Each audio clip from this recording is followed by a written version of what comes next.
Hai guys, apa kabar kalian semua? Welcome back to Ruang Gelap. Balik lagi dengan aku, Amira. Jujur aku nggak expect bakal langsung nyeritain kasus yang baru aja selesai aku research. Tapi berhubung time frame-nya lumayan tepat dan filmnya juga bakal dibuat, kalau nggak tayang akhir bulan ini, akhir bulan depan, dan yang main Leonardo DiCaprio, aku jadi menggebu-gebu pengen langsung aja nyeritain supaya buat kalian yang tertarik buat nonton bisa nonton dan udah tahu background dasar cerita yang sebenarnya apa yang terjadi dalam kasus ini. Dari semua buku yang aku baca, semua kasus yang kita ceritain di sini, ini adalah salah satu kasus yang sangat-sangat kompleks yang bikin aku marah, marah terus kayaknya, yang bikin aku kecewa dan juga mempelajari sedikit demi sedikit sejarah betapa kejamnya kolonialisasi. Kasus kita kali ini berasal dari buku yang berjudul The Killers of Flower Moon yang ditulis oleh David Grann. Kasusnya sangat kompleks. Kalau kalian lihat, ini di catatan aku nggak tahu kelihatan apa enggak.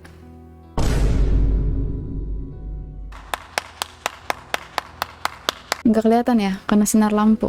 Ada banyak banget nama di kasus ini, mudah-mudahan bisa aku ceritakan dengan simple. Korban kita nggak cuma 1, 10, 12, tapi ada 24 yang terkonfirmasi, sedangkan kemungkinan ada lebih dari 60 yang meninggal dunia akibat kasus ini. So, tanpa berlama-lama, langsung aja kita masuk ke cerita. Welcome to Ruang Gelap.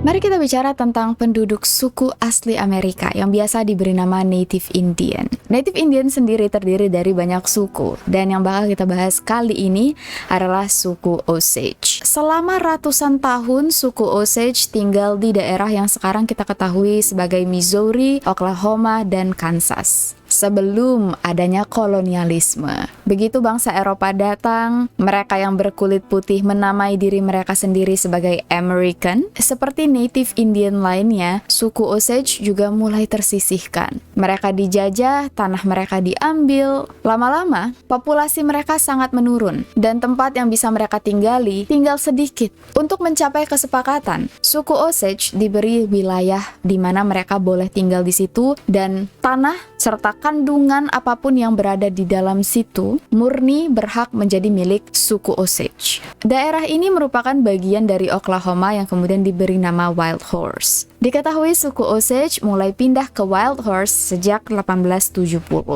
Sekitar 40-50 tahun kemudian, suku Osage yang awalnya tidak diperhatikan, hidup berkebatasan, tiba-tiba mendapat kabar bahwa tanah yang mereka tinggali ternyata mengandung banyak minyak. Pas banget waktu itu banyak orang yang mulai membeli mobil sebagai kendaraan pribadi. Dulu orang-orang yang sangat kaya biasanya yang punya besi, batu bara. Tapi begitu mobil dibuat sebagai kendaraan pribadi, orang-orang yang paling kaya adalah mereka yang punya minyak. Dalam satu malam, suku Osage menjadi salah satu suku terkaya di dunia. Karena sesuai perjanjian di awal, kandungan apapun yang berada di tanah mereka akan menjadi milik mereka. Banyak banget perusahaan yang mulai datang, pebisnis yang datang ke daerah mereka untuk menyewa tanah yang kemudian akan dikeruk minyaknya. Berhubung suku Osage memang secara edukasi tertinggal dari bangsa Eropa, mereka nggak tahu gimana cara mengelola minyak ini. Menurut mereka, selama para pebisnis membayar semua minyak yang diambil dari tanah mereka, ya silahkan. Ini namanya rezeki, win-win solution. Kalian sewa aja tanah kami setiap tahun, ambil apa yang kalian bisa ambil, yang penting dibayar. Waktu itu, suku Osage nggak perlu kerja, mereka udah bisa hidup dengan sangat-sangat hedon.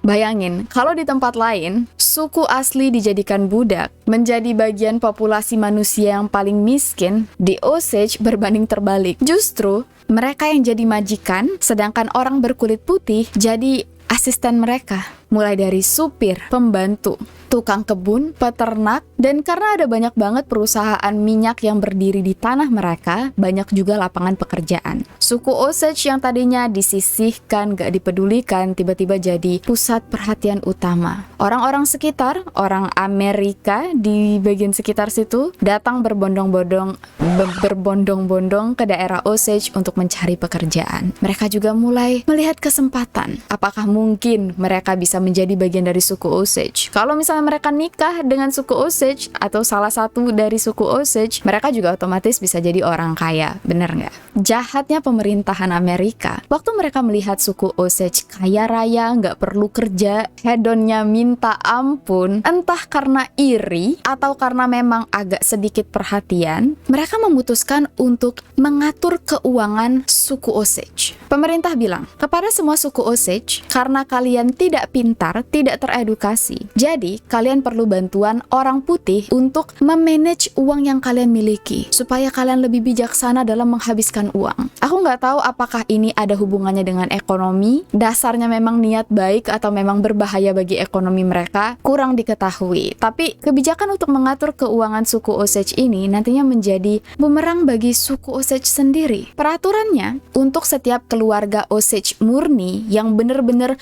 gak ada anggota keluarga berkulit putih, mereka wajib untuk punya guardian atau penjaga yang mengatur keuangan mereka. Tapi kalau misalnya untuk keluarga yang ada campurannya dengan bangsa kulit putih, ibaratnya menikah dengan orang kulit putih, nah berarti yang orang kulit putih di dalam keluarga mereka adalah orang yang nantinya mengatur keuangan di dalam keluarga itu. Pokoknya dibuat seolah-olah orang Osage, kayak orang Osage tuh nggak ngerti apa-apa. Oke lah, bagus kalau memang nantinya uang ini perputarannya lebih baik, lebih bijaksana. Tapi kalau bahasa kita sekarang, lu punya duit, lu punya kuasa. Yang pegang duit, yang pastinya nanti berkuasa. Meskipun yang kaya suku Osage, tapi yang punya kuasa, para guardian atau penjaga ini yaitu orang-orang berkulit putih. Salah satu contohnya, ada seorang ibu single mother yang mau beli makanan untuk anaknya yang masih bayi. Dan kalian tahu, ibu ini nggak diperbolehkan menggunakan uangnya untuk membeli makan. Sampai ujungnya anaknya meninggal. Iya, karena kelaparan padahal dia kaya raya. Jadi semua pengeluaran orang Osage harus di-approve oleh guardian mereka. Bahkan untuk beli odol sekalipun, mereka harus ngajuin minta ACC, kalau udah di ACC baru bisa beli. Sistem ini benar-benar dimanfaatkan oleh orang-orang jahat. Salah satunya direktur bank yang bernama H.J. Bird. Kita panggil aja Mr. Bird. Meskipun Mr. Bird adalah direktur bank yang mengurus keuangan suku Osage, secara pribadi dia juga seorang guardian yang menghandle keuangan beberapa keluarga Osage. Salah satunya keuangan keluarga Big Heart yang nanti akan kita bahas. Karena kadang-kadang orang Osage nggak bisa mencairkan uang mereka, yang padahal di bank ada banyak tapi nggak dikasih, orang Osage ini disuruh untuk minjem ke bank. Aku bener-bener nggak paham dengan sistem ini ya. Mereka punya uang tapi nggak boleh diambil dan disuruh untuk minjem ke bank. Dan oleh Mr. Bird, uang yang dipinjam oleh Osage bukan berasal dari bank tapi dari dana pribadi dia. Bunganya sangat-sangat besar, nggak masuk akal. Mr. Bird untung banyak. Salah satu keluarga Osage yang paling kaya adalah keluarga Lizzie Q. Kyle. Lizzie punya 4 anak, semuanya perempuan. Suaminya sudah lama meninggal.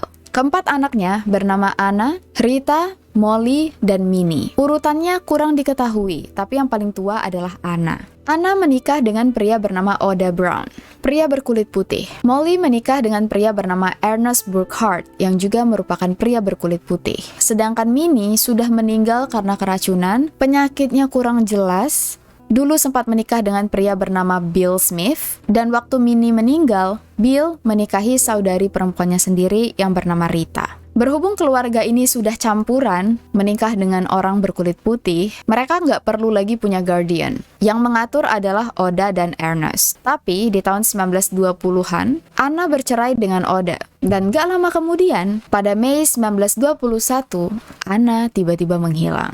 Anna, yang waktu itu berusia 36 tahun, memang agak sering menghilang karena pergi ke kota lain untuk pesta ke tempat-tempat malam. Soalnya dia stres habis cerai. Jadi di beberapa hari pertama keluarganya nggak khawatir. Tapi gak lama kemudian ada berita. Pria bernama Charles Whitehorn ditemukan meninggal dunia dengan 2 luka tembakan. Sebelumnya, Charles menghilang selama 1 minggu. Dan ini yang membuat Molly merasa deg-degan. Dia takut Anna bernasib sama. Menurut aku wajar banget kalau Molly khawatir, karena Charles Whitehorn bukanlah satu-satunya suku Osage yang ditemukan meninggal dunia di saat itu. Sejak beberapa bulan sebelumnya, sudah banyak warga yang ditemukan meninggal dunia dan alasannya beda-beda. Ada yang keracunan alkohol, ada yang meninggal karena ditabrak mobil, ada yang ditembak, dan hampir semua kematian ini nggak bisa dijelaskan.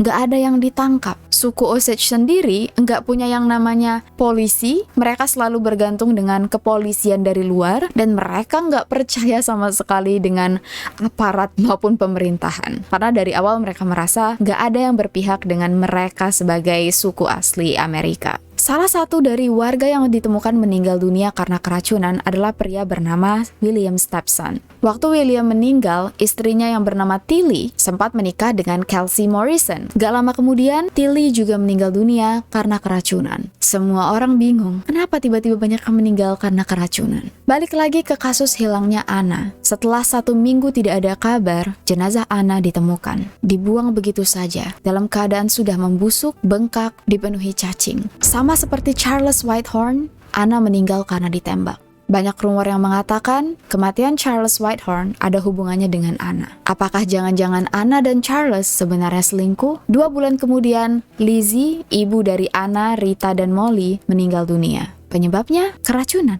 Menurut otopsi, Lizzie diketahui mengalami kerusakan ginjal yang kemungkinan besar ada kaitannya dengan keracunan. Lagi-lagi, gak ada yang tahu sebenarnya apa yang terjadi dengan suku Osage. Molly merasa sangat depresi. Pertama, kakaknya meninggal. Sekarang ibunya yang meninggal. Minnie, saudari perempuannya, juga sudah lama meninggal. Jadi tinggal Molly dan Rita, yang untungnya masing-masing masih punya suami. Molly merasa sangat beruntung. Ernest, suaminya, sangat loyal, pekerja keras, ngurusin kedua anak mereka. Molly ngerasa dia nggak salah pilih, menikahi Ernest yang dulunya sebenarnya sopir pribadinya. Rita dan suaminya Bill marah dengan pemerintah setempat, marah dengan polisi yang ditugaskan untuk menginvestigasi semua kematian yang terjadi di Osage, terutama kematian yang menimpa 2 anggota keluarga mereka. Gak bisa dipungkiri, Rita dan Bill merasa terancam. Satu persatu anggota keluarga mereka meninggal dunia. Mereka nggak tahu kenapa Anna ditembak. Mereka juga nggak tahu apakah ibu mereka diracuni atau memang karena sakit. Jangan-jangan tinggal menunggu waktu sampai giliran mereka yang akan dieksekusi oleh penjahat yang sampai sekarang nggak ketangkep. Memang ada banyak suku Osage yang meninggal, tapi hampir semua yang berkaitan dengan Molly menjadi korban. Rita, Bill, dan Molly mendesak salah satu pengacara untuk pergi menemui pemerintahan pusat langsung untuk menangani kasus ini dengan lebih serius. Bill saking gak percayanya mengadakan investigasi sendiri, dan hampir setiap hari Bill bilang, kayaknya aku sudah menemukan titik terang, kayaknya aku sudah tahu siapa di balik kasus ini. Dan semakin hari, Bill semakin ketakutan. Suatu hari, Bill mengajak Rita untuk pindah rumah. Dia merasa tidak nyaman. Mereka pindah ke Fairfax. Mereka juga sempat mengajak Molly dan anak-anak Molly untuk tinggal bareng mereka di rumah baru. Tapi waktu itu Molly dan anak-anaknya belum bisa ikut. Molly dan anak-anaknya beruntung, karena di malam itu, rumah baru Bill dan Rita meledak. Ada yang menaruh bom di bawah rumah mereka. Rita meninggal dunia di tempat. Bill sempat diselamatkan, tapi setelah 4 hari, antara sadar gak sadar, Bill meninggal dunia. Ada satu asisten rumah tangga mereka, wanita berkulit putih yang bernama Nettie, yang juga meninggal dunia dan jenazahnya nggak ditemukan. Dipercayai benar-benar hancur karena bom. Berita ini membuat Molly hancur. Dia benar-benar udah nggak punya anggota keluarga lagi, satupun. Sedangkan pengacara yang mereka kirim untuk ngomong langsung ke pemerintah pusat untuk menginvestigasi kasus ini ditemukan meninggal dunia dengan 26 luka tusuk dalam keadaan telanjang. Sebelum meninggal, ternyata pengacara ini sempat diteror, disuruh untuk tidak ikut campur. Dan ternyata yang mengirim teror ini gak main-main. Molly merasa sangat ketakutan. Untungnya dia masih punya suaminya Ernest, dan suaminya ini dekat banget dengan pamannya yang bernama William Hale. Mari kita bahas sedikit siapa itu William Hale. William dikenal sebagai King of the Osage Hills. Dari dulu seorang koboi yang sudah dipercayai oleh suku Osage. Suku Osage memang sulit percaya dengan orang berkulit putih, tapi William adalah pengecualian. William sendiri sudah dianggap sebagai bagian dari suku Osage. Dia selalu peduli dengan masyarakat sekitar, selalu berusaha untuk membantu. Di antara semua orang berkulit putih, cuma William yang benar-benar peduli dan enggak berusaha untuk memanfaatkan kekayaan masyarakat atau suku Osage. Makanya Willie meminta bantuan William yang dulunya di Fairfax sempat bekerja di kepolisian secara sukarela. William juga punya banyak koneksi. Menurut Molly, gak ada yang bisa dia percayai kecuali William. Dan William berjanji akan membantu Molly untuk menuntaskan investigasi. William menyewa detektif swasta. Bagi suku Osage, detektif swasta lebih bisa diandalkan daripada aparat keamanan atau polisi atau pemerintahan, karena ya mereka dibayar, mereka akan berpihak kepada siapa yang membayar mereka. Waktu itu, William mempekerjakan detektif swasta bernama Pike. Menurut William, Pike punya kredibilitas yang baik. Bisa dipercaya, Molly rela mengeluarkan uang. Begitu Pike dipekerjakan, dia langsung ikut pindah untuk menelusuri dan mewawancarai orang sekitar. Setelah melakukan sedikit investigasi, Pike mendapat clue tentang kematian Anna. Apa yang sebenarnya terjadi di hari Anna terakhir terlihat masih hidup. Hari itu, Anna pergi ke rumah Molly untuk mengadakan semacam pesta. Anna naik taksi, dan menurut supir taksinya, Anna mengaku dia hamil. Anna sempat mampir dulu ke kuburan, kayaknya mengunjungi makam ayahnya. Barulah habis itu ke rumah Molly, dan malam harinya Anna diantar pulang oleh Brian. Brian adalah adik dari Ernest, suaminya Molly. Anna dan Brian dengar-dengar juga sempat pacaran. Jadi Pike mewawancarai Brian. Dia nanya apa yang sebenarnya terjadi malam itu. Brian bilang dia mengantar Anna pulang sekitar jam 8 malam. Dan ternyata banyak saksi yang melihat hal ini. So, dipercayai, begitu Anna pulang, entah gimana Anna pergi dengan orang tak dikenal. Ternyata selain Charles Whitehorn, Anna dirumorkan dekat dengan pria bernama Joe. Dan sepertinya pacar asli Joe yang bernama Rose cemburu. Waktu ditelusuri oleh Pike siapa itu Rose, dicari orang-orang sekitarnya, ada beberapa saksi yang bilang Rose mengaku ke mereka bahwa dia dan Joe yang menghabisi Anna. Pengakuan ini didapat dari beberapa orang. Meskipun Pike nggak bisa mendapatkan bukti secara konkret, tapi pengakuan ini sudah cukup menjawab rasa penasaran Molly dan juga William. Meskipun masih agak sedikit janggal, apakah kematian Anna memang nggak ada hubungannya dengan Bill dan Rita? Sayangnya, dalam kasus Bill dan Rita, Pike nggak bisa menemukan informasi apapun. Dan setelah beberapa bulan, Pike berhenti menginvestigasi kasus ini. Pemerintah sekitar berusaha untuk membantu. Seorang gubernur mengirim penyelidik yang bernama Herman Davis untuk melakukan penyelidikan lebih lanjut. Tapi suku Osage dikelilingi oleh orang-orang yang gila akan harta. Di pikiran mereka cuman gimana caranya untuk bisa meraup kekayaan orang Osage sebanyak mungkin. Herman Davis dan ketiga temannya enggak menyelidiki kasus ini. Mereka malah menghabisi nyawa seorang penerima kuasa untuk menutupi jejak mereka yang sangat kotor. Herman dan teman-temannya selama ini menerima suap, dan karena takut ketahuan, mereka membunuh. Waktu dibawa ke jalur hukum, ketahuan juga bahwa gubernurnya sendiri menerima suap dan langsung digulingkan. Padahal waktu itu belum 1 tahun dia menjabat. Suku Osage benar-benar putus asa, mereka nggak tahu lagi harus minta bantuan siapa. Di tengah chaos ini, masih ada banyak orang yang meninggal dengan keadaan tidak wajar. Salah satunya, pria bernama John Bighart. Waktu itu, Bighart dilarikan ke rumah sakit karena keracunan. Lagi. Di penghujung ajalnya, Bighart bilang ke pihak rumah sakit dia butuh dia butuh kuasa hukum.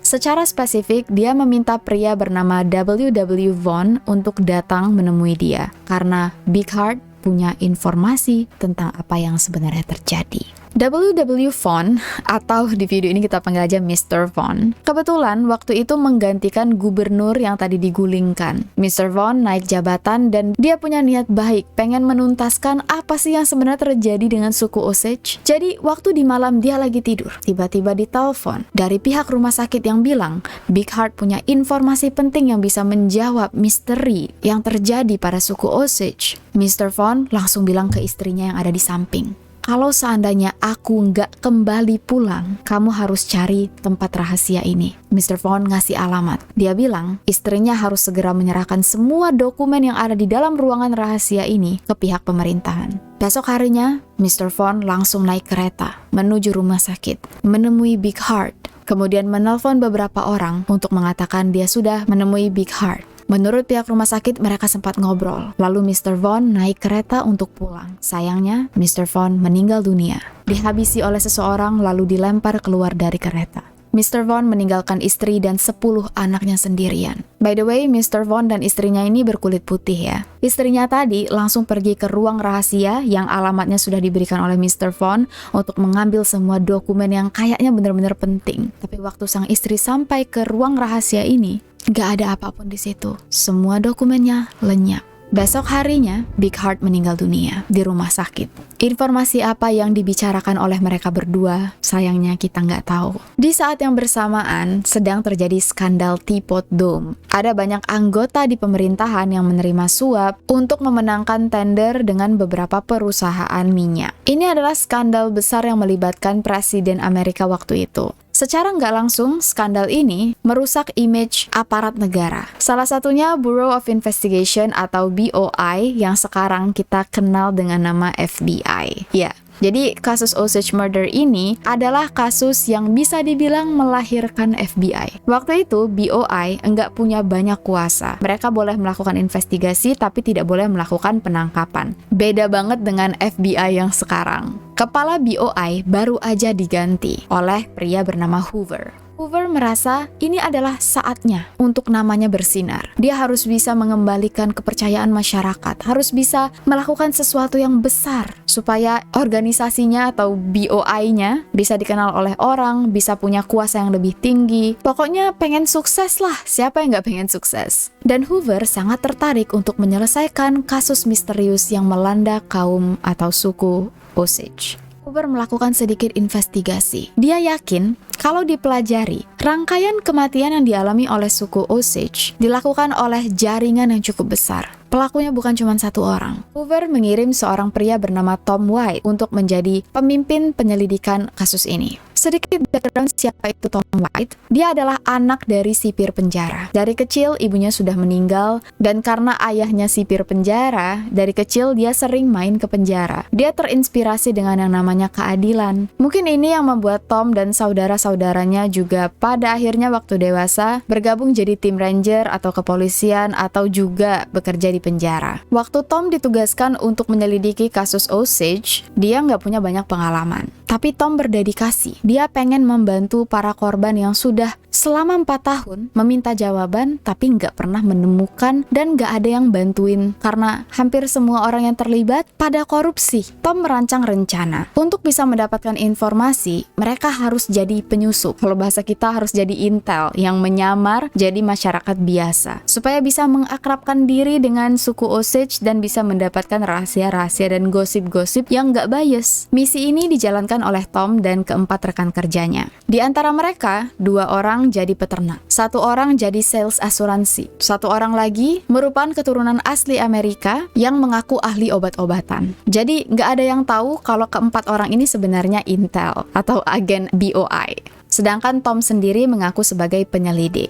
Jadi dia nggak nyamar. Nah, selain itu, Tom bekerja sama dengan salah satu orang di wilayah Osage untuk menjadi sumber informasi atau kalau bahasa kita informan. Orang ini adalah Kelsey Morrison. Mereka terus-terusan bertukar informasi. Kasus pertama yang diselidiki oleh Tom adalah kasus kematian Anna. Siapa orang terakhir yang bertemu dengan Anna? Apakah ada hubungannya dengan Charles Whitehorn? Tom mengadakan pemeriksaan ulang terhadap jenazah Anna. Tapi anehnya, semua barang bukti, bahkan badan Anna, hilang. Yang tersisa hanyalah tulang tengkorak Anna. Yang membuat Tom makin yakin. Kayaknya ada banyak orang yang dibayar untuk sengaja menghilangkan barang bukti, biar kasus ini nggak bisa diinvestigasi. Segila itu. Tom berkomunikasi dengan dokter yang melakukan otopsi terhadap jenazah Anna, yaitu kakak beradik yang bernama James dan David Shounds, atau dikenal sebagai Shounds Brothers. Dua-duanya dokter yang melakukan otopsi terhadap Anna. Mereka bilang, memang ada bekas tembakan peluru di dalam kepala Anna, tapi peluru ini nggak ditemukan. Ada lubang masuk, tapi nggak ada lubang keluar, yang berarti pelurunya harusnya masih ada di dalam kepala Anna. Tapi entah gimana,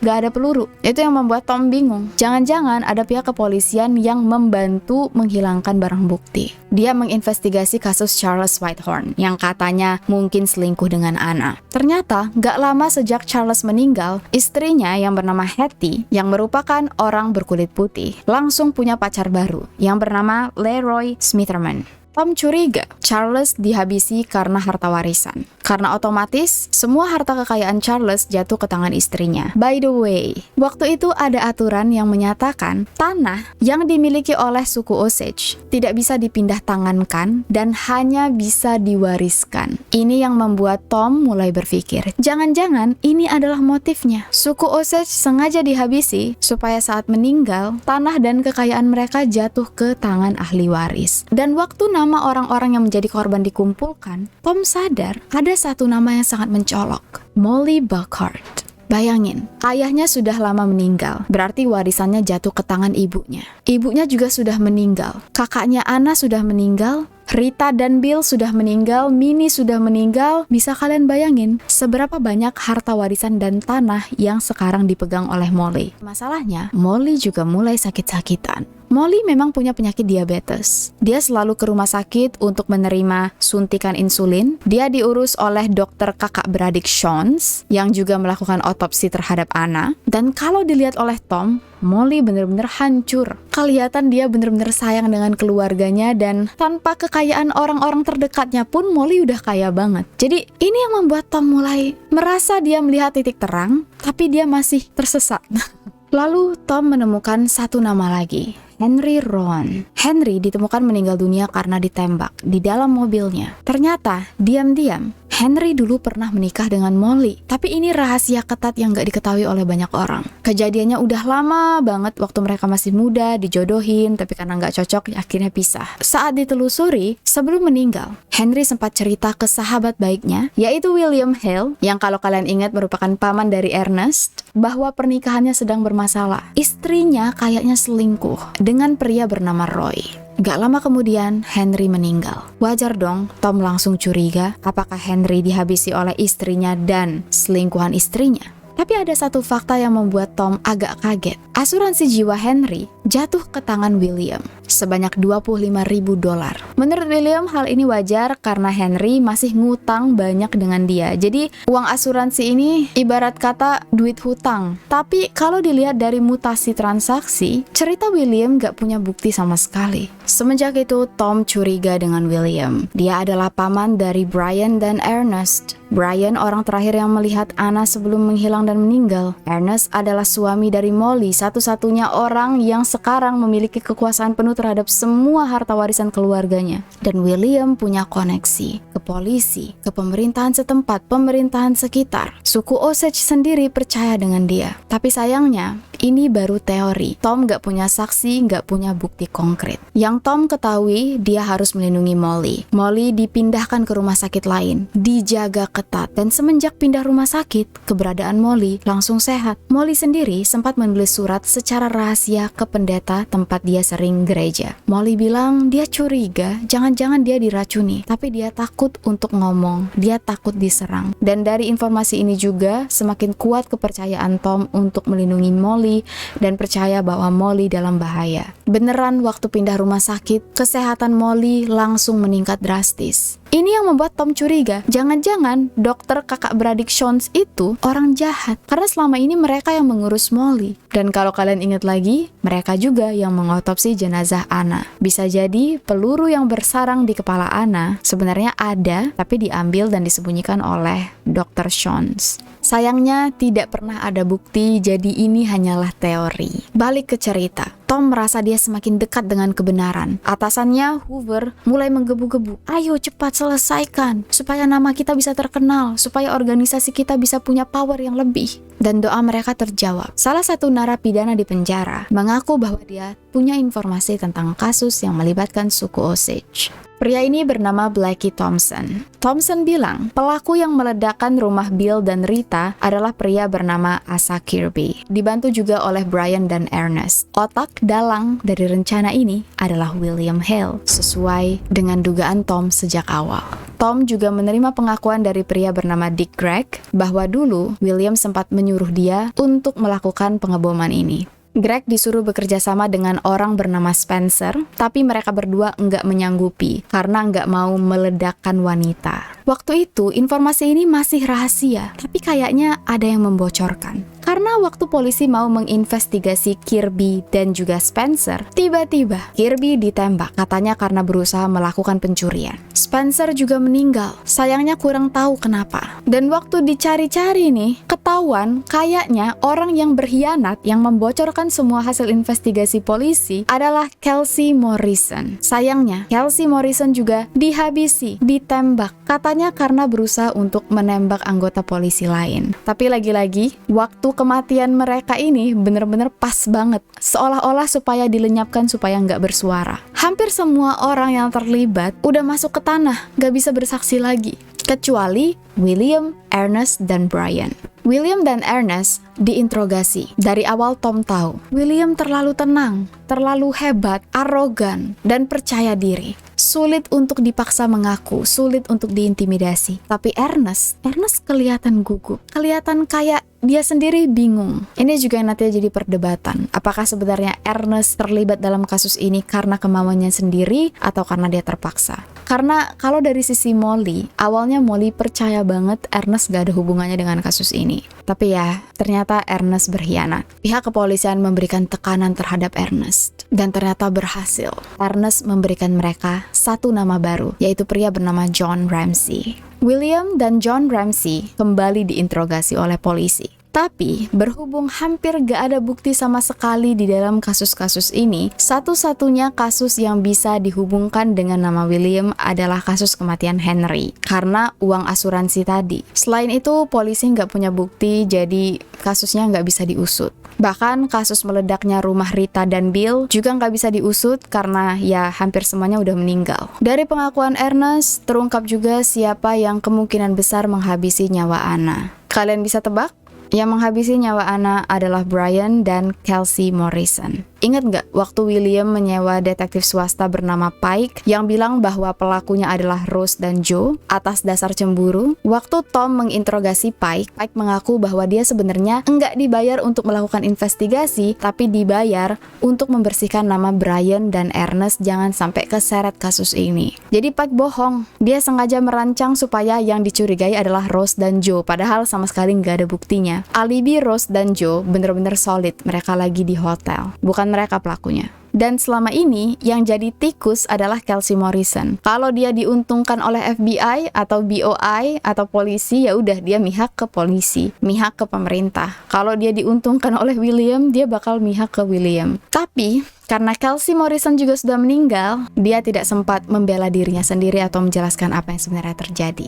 Jadi, orang yang sekarang diadili di pengadilan adalah William, Brian, Ernest, dan John Ramsey. Tom berusaha membawa kasus ini untuk diadili di pengadilan federal tingkat utama pengadilan negara. Karena dia takut kalau pengadilan ini dilakukan secara lokal, kemungkinan besar William bisa mensabotase dengan cara menyuap orang-orang yang terlibat dalam pengadilan ini. Keinginan Tom ditolak. Pengadilan beneran diadakan secara lokal. Dan seperti apa yang dia bayangkan, para saksi sebelum hadir di pengadilan kena teror.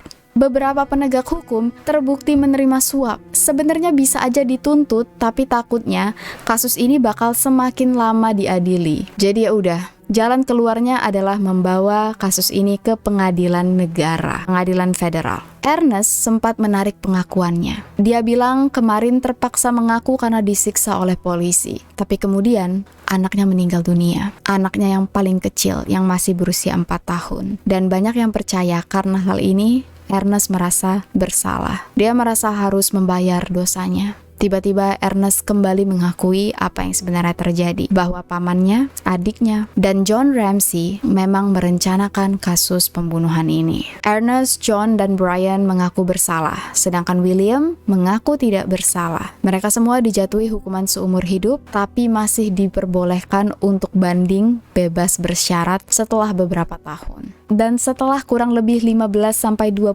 tahun mendekam di penjara, mereka bebas. Ernest dibenci oleh keluarganya sendiri. Mereka bilang, coba aja itu anak bisa diem ya, gak usah ngaku ke polisi, kita udah kaya raya. Kasus ini terungkap cuman gara-gara mulut Ernest gak bisa diem. Dan emang bener sih, kalau bukan karena Ernest, kasus ini gak bakal bisa diadilin. Bener-bener gak ada bukti. Mereka bisa ditangkap karena Ernest mengaku bersalah dan membawa semua komplotannya masuk penjara. Ironisnya, Ernest juga dibenci oleh suku Osage. Anak-anaknya dibenci juga. Dianggap punya darah pengkhianat. Padahal ya bukan salah anak-anaknya. Gak ada happy ending dalam kasus ini. Gak lama setelah pengadilan selesai, kandungan minyak di dalam tanah suku Osage sudah sangat tipis. Dulu, suku ini bisa mendapat uang sekitar 400 juta dolar kalau dikonversikan sekarang dalam 1 tahun tanpa kerja. Setelah nggak punya minyak, mereka kembali harus bekerja dan berusaha mencari uang. Ada banyak lahan mereka yang rusak karena dulunya dijadikan tempat penggalian minyak. Molly diketahui menikah lagi di tahun 1928 dan sudah dibebaskan dari yang namanya guardian. Dia udah diizinkan untuk mengelola uangnya sendiri. Pemerintah juga membuat aturan bahwa tanah milik suku Osage tidak bisa dialihkan ke orang yang bukan suku Osage, supaya nggak terjadi lagi kasus seperti ini. Sayangnya sudah terlalu banyak darah yang tumpah, baik dari sisi suku Osage maupun dari sisi orang putih yang berusaha untuk membantu mereka. Di tahun 2012, suku Osage berhasil memenangkan tuntutan mereka di pengadilan. Pemerintah harus membayar uang sebanyak 380 juta dolar kepada mereka, dan dari uang inilah suku Osage memperbaiki infrastruktur, sistem kesehatan, dan juga pendidikan suku mereka. Karena udah nggak punya minyak lagi, sekarang di Osage pendapatan mereka itu dari kasino. Ini yang aku ketahui dari buku, tapi nggak tahu ya sekarang masih apa enggak. Masih ada banyak banget kasus yang tidak terungkap. Contohnya kasus Charles Whitehorn. Apakah dia ditembak oleh William atau ditembak oleh istri dan juga selingkuhan istrinya? Ada satu saksi bernama Minnie Savage yang mengaku sempat melihat senjata waktu mengunjungi Hattie, istrinya Charles, dan Leroy, selingkuhannya. Tapi ya, kita nggak tahu ini pengakuan beneran atau bukan. Begitu juga dengan kematian Mary Louise yang ditemukan meninggal karena dipukul menggunakan palu. Kemungkinan dihabisi oleh temannya atau pacarnya yang bernama Thomas Middleton dan seorang pria lagi yang tidak diketahui. Lalu kematian Sybil Bolton yang ditemukan ditembak di bagian dada. Ini ada bukunya lagi, dibuat oleh cucunya yang mencoba untuk mencari kebenaran. Ada juga kematian wanita bernama Marie Elkins yang disiksa, dipaksa menelan obat-obatan supaya cepat meninggal, supaya harta warisan dan tanahnya bisa jatuh ke tangan suaminya yang merupakan orang berkulit putih. Tapi kasus-kasus ini nggak pernah diadili karena tidak ada buktinya. Dan semuanya karena merebutkan harta. Karena mereka punya kesempatan sebagai guardian yang mengatur uang. Sejarah yang sangat-sangat kelam dan kejam. Sampai di sini dulu cerita kita pada kali ini. Lebih dan kurang aku mohon maaf, dan thank you so much atas semua dukungan, support kalian yang benar-benar luar biasa dan sangat-sangat aku dan tim apresiasi banget. Karena kalianlah kita masih semangat, aku juga masih semangat untuk ngikutin kasus-kasus, untuk selalu update, bacain buku-buku demi bisa ngasih informasi yang detail. Dan jujur, ada banyak banget pelajaran yang kita ambil dari kasus-kasus ini. Bener nggak? Karena orang-orang yang kita bicarakan ini bener-bener dulunya sempat hidup dan mungkin masih hidup sampai sekarang. Mereka bukan hiburan. Mengetahui kisah mereka secara detail memberi banyak insight dan juga sebagai tribute terhadap kehidupan mereka yang entah dirusak atau dihilangkan oleh orang-orang yang juga punya sejarah yang panjang. Ya, sampai di sini dulu cerita kita pada kali ini. I'll see you guys very soon in the next video. Please stay safe, take care, and stay alive.